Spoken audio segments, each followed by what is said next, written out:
Nous voici donc arrivés à la fin de cette journée et nous n'avons pas trouvé de meilleure conclusion que de citer le professeur Franck Bellivier, délégué ministériel à la santé mentale et à la psychiatrie, que vous êtes très nombreux à connaître, qui s'est exprimé il y a peu de jours avant cette journée mondiale dans le magazine de la Fondamention fondamentale.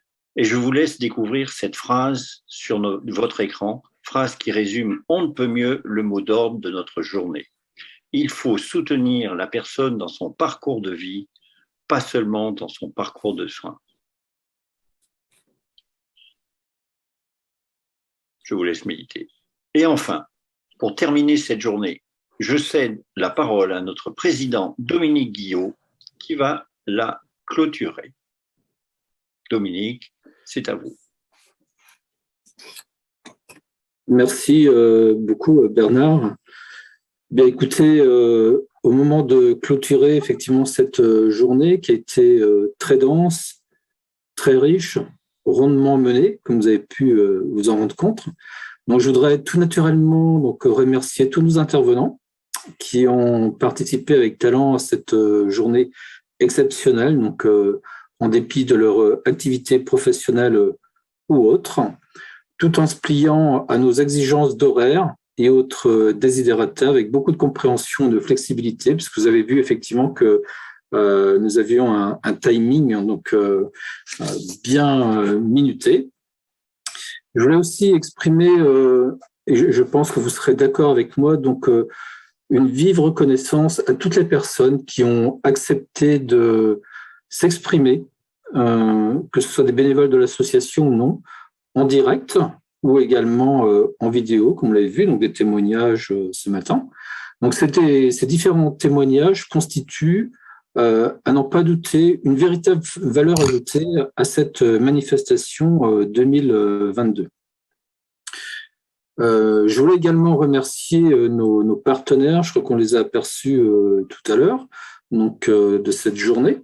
La Fondation fondamentale, notamment avec ses représentants aujourd'hui, donc le professeur Pierre-Michel Durca, qui est un habitué, entre guillemets, d'intervention au sein d'Argos 2001, donc on apprécie beaucoup. Le docteur Raoul Belzo aussi, qui était déjà venu aussi à 2 reprises en 2021. Et également, parmi nos partenaires, on a la Fondation de France qui était présente notamment ce matin, la ville de Paris, le ministère de la Santé, ainsi que Clinéa, également partenaire.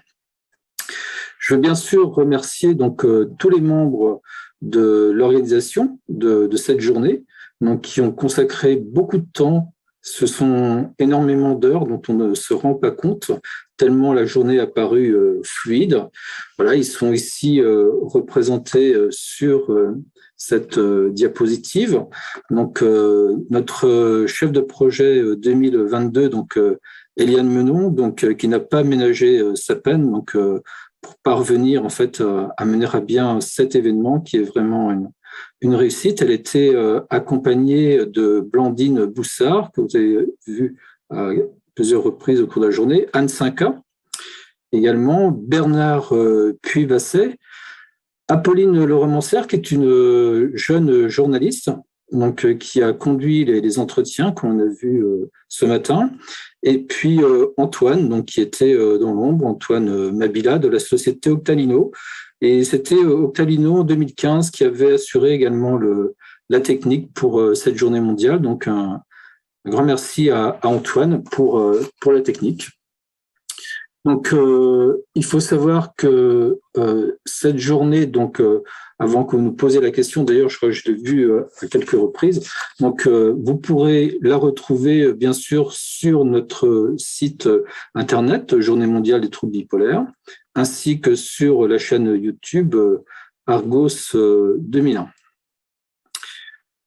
Je remercie bien sûr tous les participants à cette journée. Au moment le plus important de la journée, je crois qu'on a été aux alentours de 140 spectateurs. Donc là, on est encore proche d'une centaine en fin de de journée.